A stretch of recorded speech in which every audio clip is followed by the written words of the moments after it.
بسم اللہ الرحمن الرحیم۔ شروع اللہ کے نام سے جو بڑا مہربان نہایت رحم والا ہے۔ بسم اللہ الرحمن الرحیم۔ السلام علیکم ورحمۃ اللہ وبرکاتہ۔ ناظرین اکرام، اسلامک دعویٰ اینڈ گائیڈنس سینٹر قبا القصیم کی مایا ناز پیشکش اسلام اور قبروں کی پوجا۔ اعوذ باللہ من الشیطان الرجیم۔ پناہ مانگتا ہوں میں اللہ کی شیطان مردود سے۔ ومن آياته الليل والنهار والشمس والقمر لا تسجدوا للشمس ولا للقمر واسجدوا لله الذي خلقهن إن كنتم إياه تعبدون۔ اور رات اور دن اور سورج اور چاند اس کی نشانیوں میں سے تم لوگ نہ تو سورج کو سجدہ کرو اور نہ چاند کو، بلکہ خدا ہی کو سجدہ کرو جس نے ان چیزوں کو پیدا کیا اگر تم کو ان کی عبادت منظور ہے۔ یولج اللیل فی النہار ویولج النہار فی اللیل وسخر الشمس والقمر كل یجری لأجل مسمى ذلكم الله ربكم له الملك والذين تدعون من دونه ما يملكون من قطمير۔ وہی رات کو دن میں داخل کرتا اور وہی دن کو رات میں داخل کرتا ہے، اور اسی نے سورج اور چاند کو کام میں لگا دیا ہے، ہر ایک وقت مقرر پر چل رہا ہے۔ یہی خدا تمہارا پروردگار ہے، اسی کی بادشاہی ہے، اور جن لوگوں کو تم اس کے سوا پکارتے ہو وہ کھجور کی گٹلی کے چھلکے کے برابر بھی تو کسی چیز کے مالک نہیں۔ إن تدعوهم لا يسمعوا دعاءكم ولو سمعوا ما استجابوا لكم ويوم القيامة يكفرون بشرككم ولا ينبئك مثل خبير۔ اگر تم ان کو پکارو تو تمہاری پکار نہ سنا، اور اگر سن بھی لیں تو تمہاری بات کو قبول نہ کر سکیں، اور قیامت کے روز تمہارے شرک سے انکار کر دیں گے، اور خدائے باخبر کی طرح تم کو کوئی خبر نہیں دے گی۔ قل أندعو من دون الله ما لا ينفعنا ولا يضرنا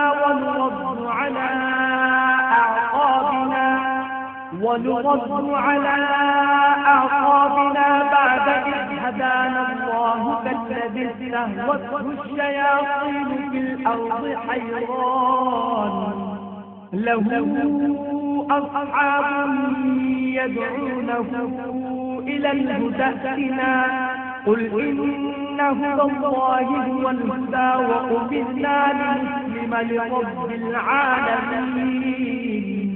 کہو کیا ہم خدا کے سوا ایسی چیز کو پکاریں جو نہ ہمارا بھلا کر سکے نہ برا، اور جب ہم کو خدا نے سیدھا رستہ دکھا دیا تو کیا ہم ان سے پاؤں پھر جائیں؟ پھر ہماری ایسی مثال ہو جیسے کسی کو جنات نے جنگل میں بلا دیا ہو اور وہ حیران ہو رہا ہو، اور اس کے کچھ رفیق ہو جو اس کو رستے کی طرف بلائیں کہ ہمارے پاس چلا آ۔ کہہ دو کہ رستہ تو وہی ہے جو خدا نے بتایا ہے، اور ہمیں تو یہ حکم ملا ہے کہ ہم خدا رب العالمین کے فرما بردار۔ قل إنني هداني ربي إلى صراط مستقيم دينا قيما ملة إبراهيم حنيفا وما كان من المشركين۔ کہہ دو کہ مجھے میرے پروردگار نے سیدھا رستہ دکھا دیا ہے، یعنی دین صحیح، مذہب ابراہیم کا جو ایک خدا ہی کی طرف سے تھے اور مشرکوں میں سے نہ تھے۔ قل إن صلاتي ونسكي ومحياي ومماتي لله رب العالمين۔ یہ بھی کہہ دو کہ میری نماز اور میری عبادت اور میرا جینا اور میرا مرنا سب خدا رب العالمین کے لیے۔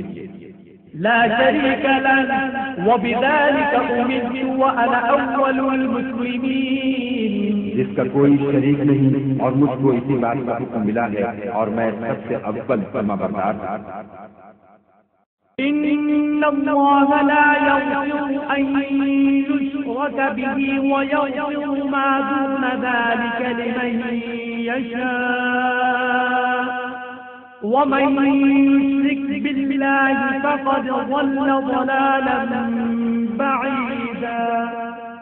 خدا اس گناہ کو نہیں بخشے گا کہ کسی کو اس کا شریک بنایا جائے، اور اس کے سوا اور گناہ جس کو چاہے گا بخش دے گا، اور جس نے خدا کے ساتھ شریک بنایا وہ رستے سے دور جا پڑا۔ قل أرأيتم ما تدعون من دون الله أروني ماذا خلقوا من الأرض أم لهم شرك في السماوات ائتوني بكتاب قبل هذا أو أثارة من علم إن كنتم صادقين۔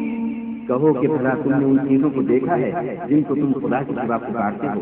ذرا مجھے بھی تو دکھاؤ کہ انہوں نے زمین میں کون سی چیز پیدا کی ہے یا آسمانوں میں ان کی شرکت ہے۔ اگر سچے ہو تو اس سے پہلے کی کوئی کتاب میرے پاس لاؤ، یا علم انبیاء میں سے کچھ منقول چلا آتا ہو تو اسے پیش کرو۔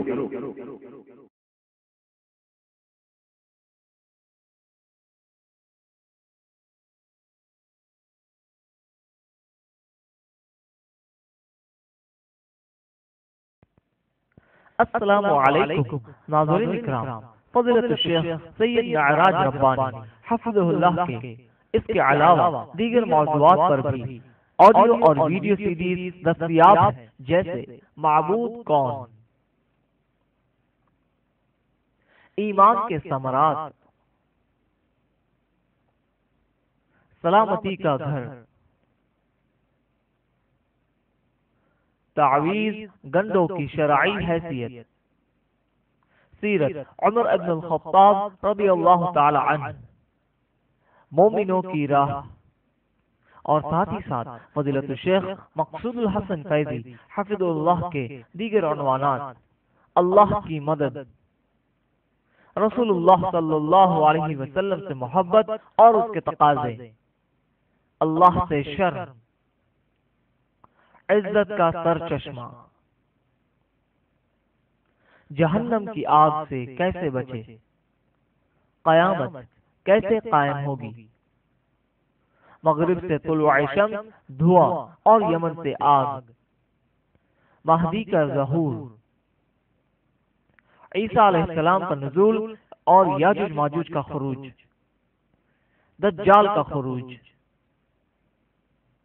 گانا بجانا ایک عظیم فتنہ، اور خاص ڈیجیٹل MP3 تکنیک سے بنے مخصوص عنوانات، مکمل تلاوت قرآن کریم امام الحرمین کی آوازوں میں، مختلف علماء اکرام کی مشہور تقریروں کا مجموعہ، تلاوت قرآن حکیم مع اردو ترجمہ۔ براہ کرم مزید تفصیلات کے لیے رابطہ قائم کریں۔ السنہ بکس اینڈ کیسٹ سینٹر، 35 درویش محل اپوزٹ تاج آفس، محمد علی روڈ، ممبئی 400003۔ Mobile number 9820423639۔ ای میل السنہ@hotmail.com۔ اعوذ باللہ من الشیطان الرجیم، بسم اللہ الرحمن الرحیم، الحمد للہ رب العالمین، والصلاة والسلام علی نبینا محمد وعلی آلہ وصحبہ اجمعین، وبعد۔ برادران اسلام، دینی اور ملی بھائیوں، احباب، بزرگوں اور دوستوں، آج کا ہمارا یہ پروگرام انشاءاللہ ابھی چند منٹوں کے اندر شروع ہونے والا ہے۔ قبل اس کے کہ ہم افتتاحی کلمات پیش کریں آپ کے سامنے، اور پھر اس کے بعد شیخ محترم کو اپنے پروگرام کے لیے دعوت دیں، اس سے قبل ہم مناسب سمجھتے ہیں کہ اپنے مکتب کے ذمہ داران میں سے ہمارے ایک بھائی جن کا نام سعود سائر الحربی ہے، ابو راشد، میں برادران سے گزارش کروں گا کہ وہ مجلس کو بابرکتی سے نوازنے کے لیے قرآن کریم کی چند آیات پیش کریں، اس کے بعد ہم اپنی مجلس کو آگے بڑھائیں گے۔ الاخ ابو راشد، نرجو من الاخ أن يتفضل لتلاوة بعض آيات من القرآن الكريم تيمنا بكتاب الله تعالى، فليتفضل مشكورا.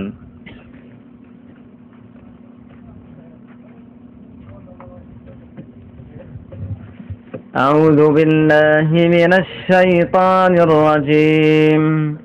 يا أيها الذين آمنوا اتقوا الله حق تقاته ولا تموتن إلا وأنتم مسلمون واعتصموا بحبل الله جميعا ولا تفرقوا واذكروا نعمة الله عليكم إذ كنتم أعداء فألف بين قلوبكم فأصبحتم بنعمته إخوانا وكنتم على شفا حفرة من النار فأنقذكم منها كذلك يبين الله لكم آياته لعلكم تهتدون.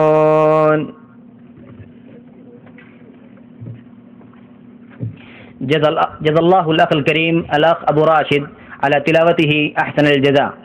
برادران اسلام، دینی اور ملی بھائیوں، احباب اور بزرگوں، اسٹیج پر بیٹھے ہوئے معزز علماء کرام اور تمام حاضرین کرام، آج کی یہ مجلس اور آج کا یہ پروگرام جیسا کہ آپ سب کو پتہ ہے کہ مکتب توحید الجالیات طبا منطقہ قسیم کے زیر اہتمام منعقد کیا گیا ہے. برادران اسلام، تقریباً 2 سال کی مدت لگ بھگ گزری. اس 2 سال کی مدت سے قبل ہمارے فاضل بھائی اور مخلص دوست اور عالم اسلام کے معروف داعی دین جناب فضیلت الشیخ سید معراج ربانی حفظہ اللہ کی شخصیت ہم اس بستی میں رہنے والوں کے درمیان آپ کی کیسٹوں، ویڈیو اور آڈیو اور اس طرح سے زبانی طور پر متعارف تھی. لیکن میں اس بات پر اللہ رب العالمین کا سب سے پہلے شکر ادا کرتا ہوں اور اس کے بعد میں شیخ فاضل محترم کا شکریہ ادا کرتا ہوں اور یہ سوچ کر اپنے آپ کو انتہائی خوشبخت اور نیک بخت تصور کرتا ہوں کہ جب بھی میں نے عام محترم کو آپ کے چند نورانی بیانات اور چند کلمات سننے کے لیے میں نے آپ کو دعوت پیش کی ہے، آپ نے ہماری حقیر سی دعوت کو قبول فرمایا ہے اور قبول فرما کر ہماری ہمت افزائی فرمائی ہے. میں اللہ سے دعا کرتا ہوں کہ اللہ رب العالمین آپ کے علم میں، آپ کی عمر میں اور آپ کی اس دعوتی میدان کے اندر جو آپ کی دوڑ دھوپ اور آپ کی محنت ہے، اللہ تعالیٰ ان سب کو قبول فرمائے اور آپ کو اس کے بدلے میں دنیا اور عقبہ کی خیر و بھلائی سے نوازے اور اللہ رب العالمین آپ کو اخلاص قول و عمل کی توفیق عطا فرمائے. اسی طرح سے اللہ رب العالمین سے دعا کرتا ہوں کہ اللہ رب العالمین آپ کو مزید جوش و ولولہ اور بے باکی سے نوازے اور آپ کے مخالفین کے خلاف آپ کی مدد فرمائے.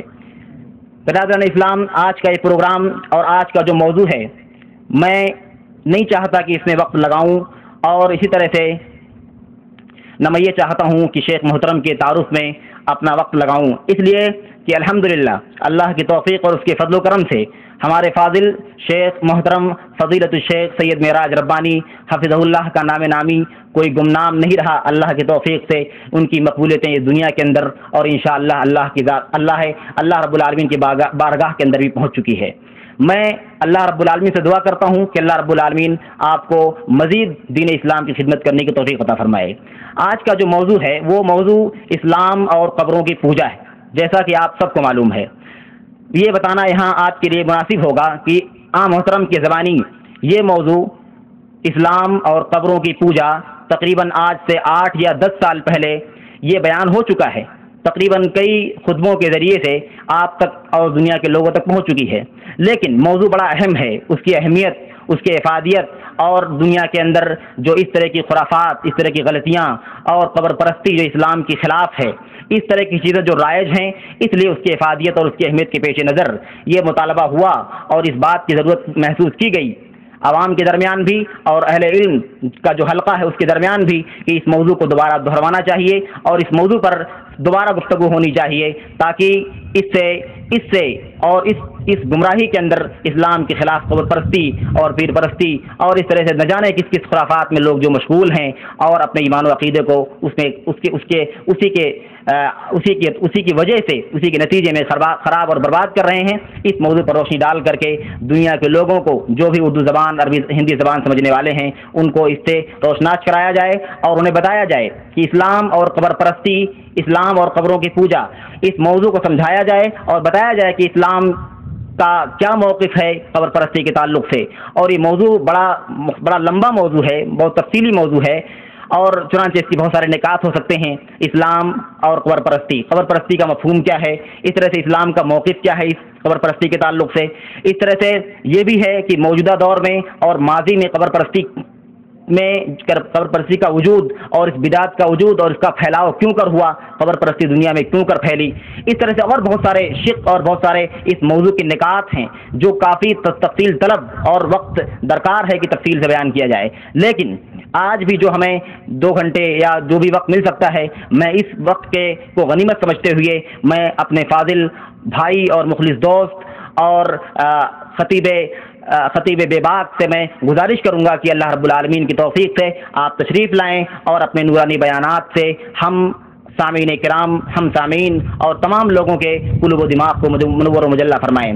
لیکن قبل اس کے کہ میں محترم کو خطاب کے لیے دعوت سخن دوں، میں اس سے قبل اپنے فاضل بھائی اور مخلص دوست جو جامعہ اسلامیہ مدینہ منورہ سے کلیۃ الحدیث الشریف و دراسات الاسلامیہ سے متخرج ہیں اور الحمدللہ انہیں اسلامی موضوعات پر اور دینی موضوعات پر شاعری کا بہت ہی بہترین ذوق ہے۔ اللہ رب العالمین نے انہیں کافی بڑی حد تک قادر الکلامی عطا فرمائی ہے۔ میں ان سے گزارش کروں گا کہ اپنے ایجاد کردہ اور اپنے بنائے ہوئے چند اشعار کے چند نمونے اور چند مصرے سے ہمیں نوازیں۔ میں ان سے گزارش کروں گا، محترم کا نام ہے محمد مصطفیٰ مدنی حفظہ اللہ۔ میں آپ سے گزارش کروں گا کہ شیخ کو طلب کرنے سے پہلے آپ ہمیں اپنے چند اشعار سے نوازیں۔ اللہ آپ کو جزائے خیر عطا فرمائے۔ شیخ محمد مصطفیٰ المدنی حفظہ اللہ۔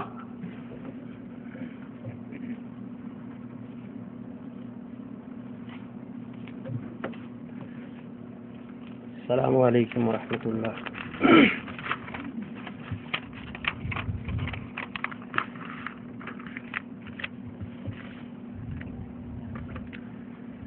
جیسا کہ آپ نے بھائی شیخ عنایت اللہ سے سنا ان کے تمہیدی کلمات میں کہ شیخ کا موضوع ہے آج اسلام اور قبروں کی پوجا، اسی کے تعلق سے یہ چھوٹی سی نظم آپ کے حوالے کر رہا ہوں، سماعت فرمائیں۔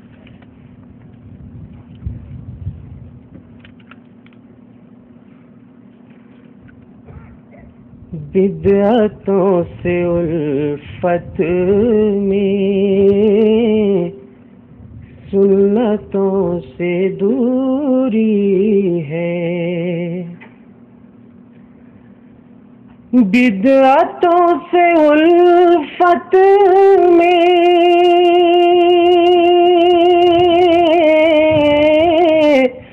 سنتوں سے دوری ہے،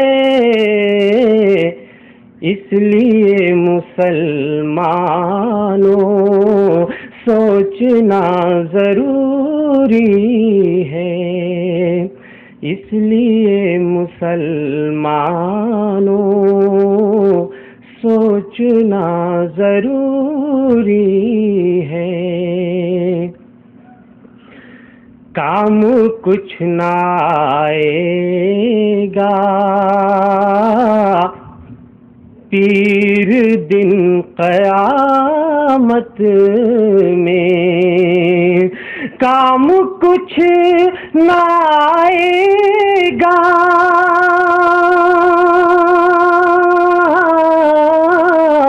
پیر دن قیامت میں،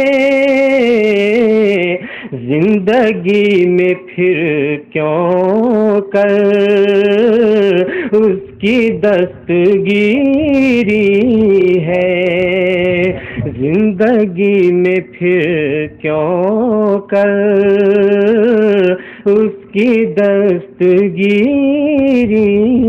ہے، اس لیے مسلمانوں سوچنا ضروری ہے، اتباع سنت سے بغض ہے مقلد کو، اتباع سنت سے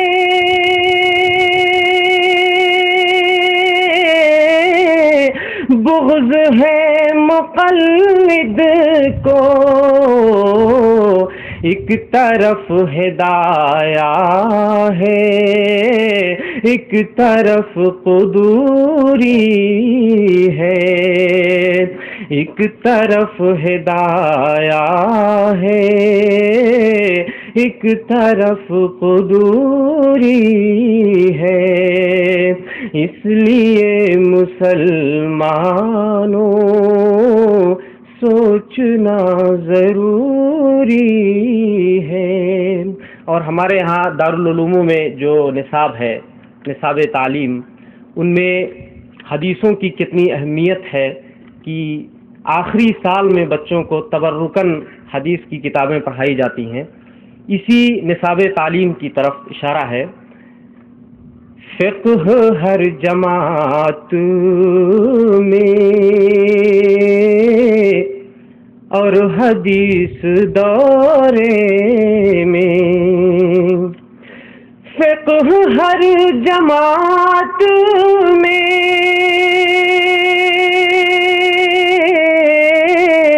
اور حدیث دورے میں،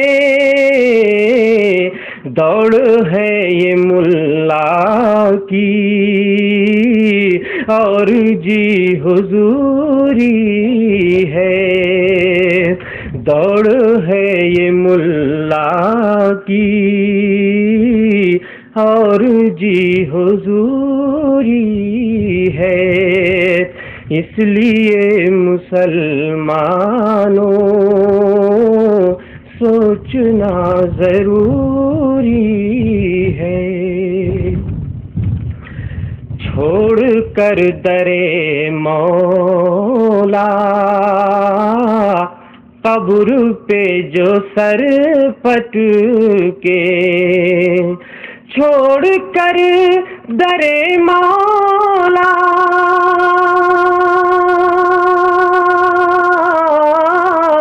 قبر پہ جو سر پٹ کے، بت پرست ہے ظالم اور وہی قبوری ہے، بت پرست ہے ظالم اور وہی قبوری ہے۔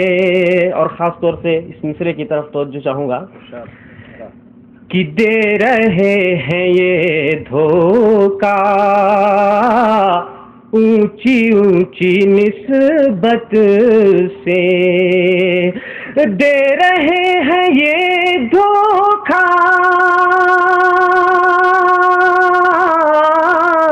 اونچی اونچی نسبت سے، چشتی قادری رضوی اور کوئی نوری ہے، چشتی قادری رضوی اور کوئی نوری ہے۔ اور یہ مقطع کا شعر ہے۔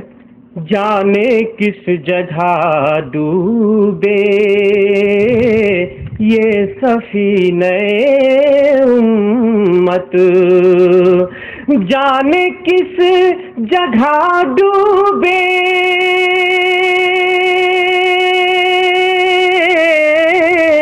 یہ سفینہ امت، کیا کرو گے اجمل دور دور پیری ہے، اس لیے مسلمانوں سوچ سوچنا ضروری ہے.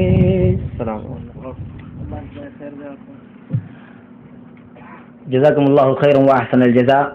آپ ابھی تک جو شعری کلام سماعت فرما رہے تھے یہ ہمارے بھائی کا خود بنایا ہوا ہی تھا. آپ کا خود یہ اشعار خود آپ کے تھے جن سے آپ نے سماعت فرمائے ہیں. میں اللہ سے دعا کرتا ہوں کہ اللہ رب العالمین زور بیان اور عطا فرمائے اور آپ کی زبان میں اور آپ کے علم میں اور اضافہ فرمائے. اللہ آپ کو جزائے خیر سے نوازے. برادران اسلام، اب وہ منزل آ گئی ہے کہ بلا کسی تاخیر کے ہم اپنے شیخ جناب سید معراج ربانی صاحب حفظہ اللہ کو آپ کے نورانی بیانات سننے کے لیے دعوت سخن دیں. تو آئیے میں بلا کسی تاخیر کے شیخ کو دعوت دیتا ہوں کہ آپ ڈیس پر تشریف لائیں اور اپنے نورانی بیانات سے ہمارے قلوب و دماغ کو منور فرمائے. شیخ معراج ربانی صاحب حفظہ اللہ.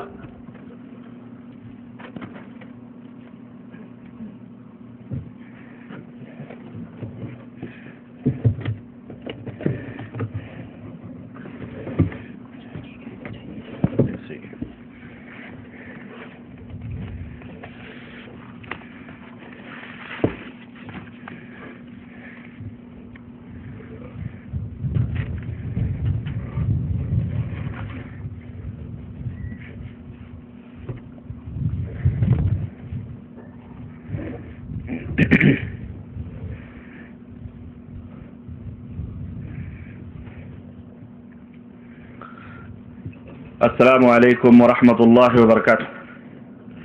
الحمد للہ نحمده ونستعینه ونستغفره ونؤمن به ونتوکل علیہ ونعوذ باللہ من شرور انفسنا ومن سیئات اعمالنا من يهده الله فلا مضل له ومن يضلله فلا هادي له واشهد ان لا اله الا الله واشهد ان محمدا عبده ورسوله. اما بعد فان خير الحديث كتاب الله وخير الهدي هدي محمد صلى الله عليه وسلم وشر الأمور محدثاتها وكل محدثة بدعة وكل بدعة ضلالة وكل ضلالة في النار. قال الله تبارك وتعالى في كلامه المجيد: أعوذ بالله السميع العليم من الشيطان الرجيم. بسم الله الرحمن الرحيم. يا أيها الذين آمنوا اتقوا الله حق تقاته ولا تموتن إلا وأنتم مسلمون واعتصموا بحبل الله جميعا ولا تفرقوا. وقال تعالى في مقام آخر: قال فبما أغويتني لأقعدن لهم صراطك المستقيم ثم لآتينهم من بين أيديهم ومن خلفهم وعن أيمانهم وعن شمائلهم ولا تجد أكثرهم شاكرين. اللهم صل على محمد وعلى آل محمد كما صليت على إبراهيم وعلى آل إبراهيم إنك حميد مجيد. اللهم بارك على محمد وعلى آل محمد كما باركت على إبراهيم وعلى آل إبراهيم إنك حميد مجيد. تمام قسم کی حمد و ثنا، کبریائی اور بڑائی اس اللہ عز و جل کے لیے لائق و زیبا ہے جس نے ہمیں اور آپ کو پیدا فرمایا، اور بیش بہا درود و سلام اس ذات مبارکہ مقدسہ پر جو ساری کائنات کے لیے رشد و ہدایت بنا کر کے بھیجے گئے. برادران اسلام، نوجوان دوستوں، بزرگوں اور بھائیوں، آج بتاریخ 27 جمادی الثانی 1422 ہجری مطابق 15 ستمبر 2001 عیسوی کو مکتب تحت الجالیات قبا کی طرف سے جو منطقہ قصیب میں ہے یہ جلسہ عام منعقد ہوا ہے. اس جلسہ عام میں جس موضوع پر لب کشائی کرنے کا مجھے حکم ملا ہے وہ موضوع ہے اسلام اور قبروں کی پوجا. حقیقت یہ ہے کہ جیسا کہ آپ نے سماعت فرمایا کہ یہ میری چند تقریروں میں سے ایک بڑی عجیب و غریب تقریر ہے، جو آج سے تقریباً 8 یا 10 سال پہلے میں نے جمعے کے خطبے میں اس موضوع کی اچھی طرح سے وضاحت کی تھی. آج اخوان کا مطالبہ ہوا کہ اسی موضوع پر لب کشائی کی جائے تاکہ ہمارے دوستوں اور ہمارے بھائیوں تک وہ حقیقتیں بے نقاب ہو کر کے سامنے آ جائیں جنہیں بہت دنوں تک اور برسوں تک پردے راز میں رکھا گیا ہے۔ حضرات، تو آئیے اللہ کی توفیق سے میں اپنے اس موضوع کی وضاحت کرنے کی سعادت حاصل کر رہا ہوں۔ اللہ عز و جل سے دعا ہے کہ اللہ تبارک و تعالی ہمیں اور آپ کو حق بولنے، حق بات کے سننے اور اس پر عمل کرنے کی توفیق عطا فرمائے، آمین یا رب العالمین۔ اس موضوع کی وضاحت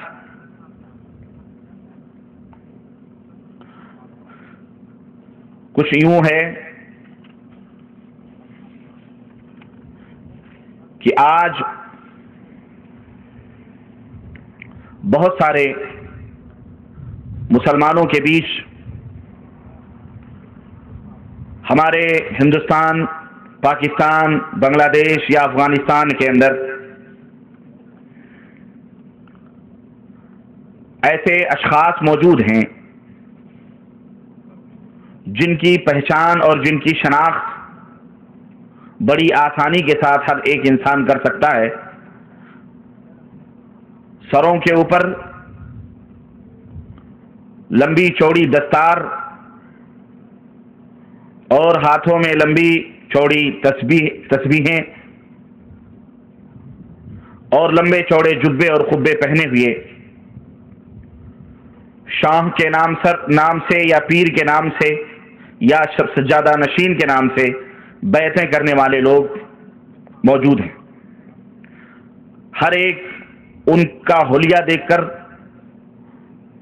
ان کی شکل و صورت دیکھ کر آسانی کے ساتھ پہچان لیتا ہے یا پہچان سکتا ہے کہ یہ کسی دربار کے مجاور ہوں گے یا کسی خانقاہ کے پیر ہوں گے۔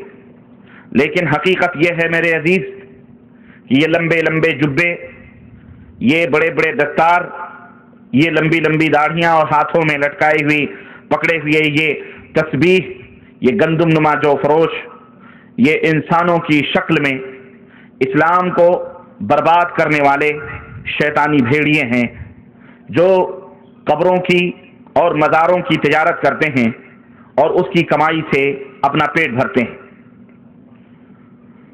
اس بات کی بے حد ضرورت ہے کہ آج دنیا میں ان کی نقاب کشائی کی جائے تاکہ ہمارے جیسے بھولے بھالے مسلمان جو اپنے نبی حضرت محمد الرسول اللہ صلی اللہ علیہ وسلم سے بے حد عقیدت اور محبت کرتے ہیں، ان کی ریشہ دوانیوں اور فریب کاریوں سے آگاہ ہو جائیں اور اسلام کی حقیقی اور اصلی شکل و صورت ان کے سامنے آ جائے اور وہ صحیح راستوں پر آ جائیں۔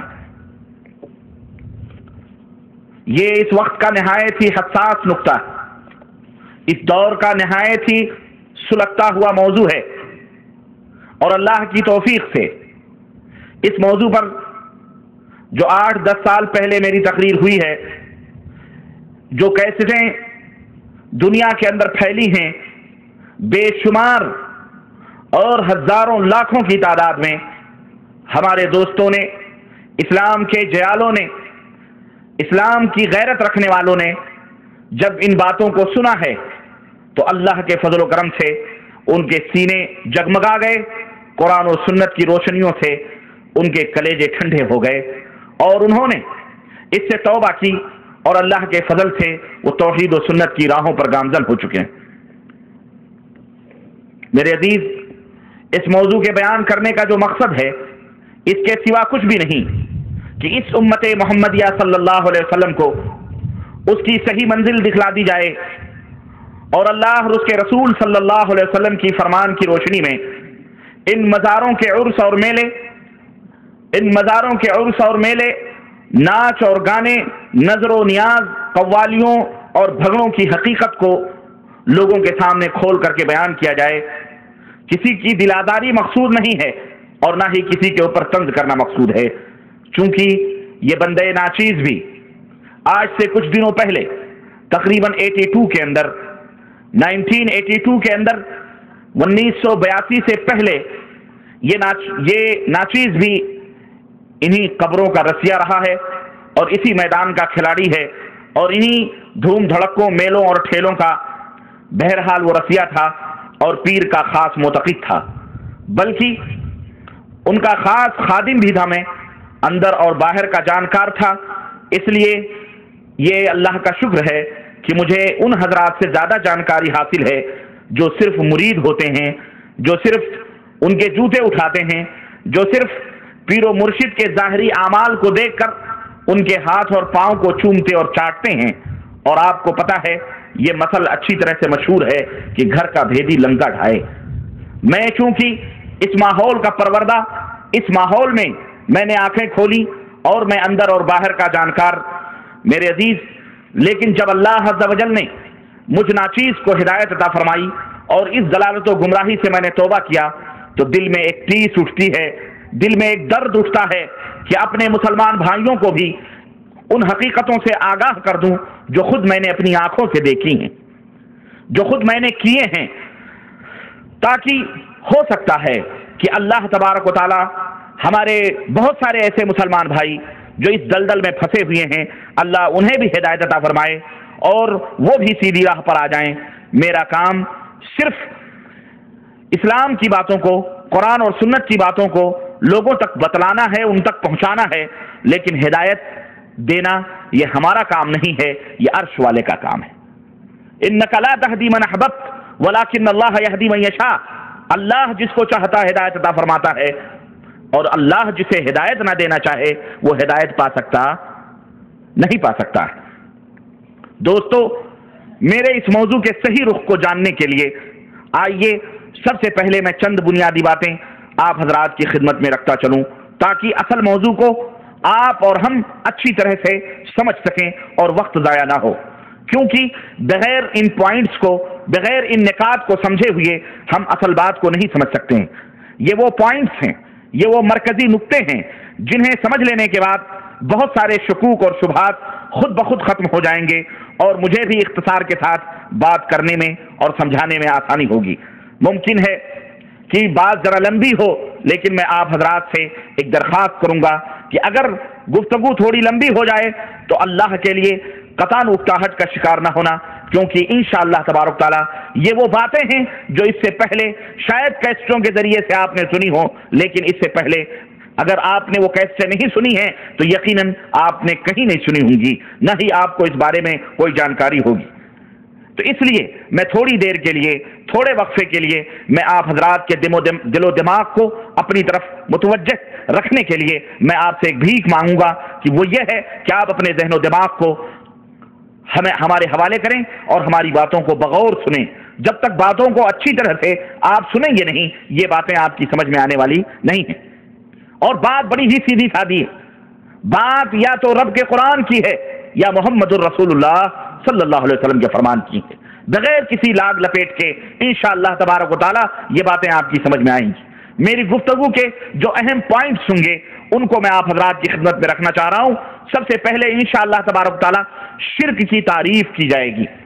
شرک کی تعریف یعنی شرک کس کو کہتے ہیں، شرک کی قباحت کیا ہے، شرک کا معنی اور مفہوم کیا ہے، عبادت کس کو کہتے ہیں، عبادت کا مفہوم کیا ہے، کیا چیزیں عبادت کہلائی جاتی ہیں۔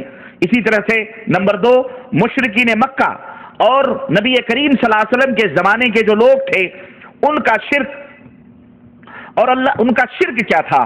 اللہ رب العزت کے بارے میں ان مشرکین مکہ کا ایمان اور عقیدہ کیا تھا، وہ کفار جن میں نبی کریم صلی اللہ علیہ وسلم نبی اور رسول بنا کر کے بھیجے گئے، ان کا عقیدہ کیا تھا۔ قرآن کریم کی آیات کی روشنی میں انشاءاللہ تبارک تعالیٰ میں ان کے عقیدوں کو آپ کی خدمت میں رکھوں گا۔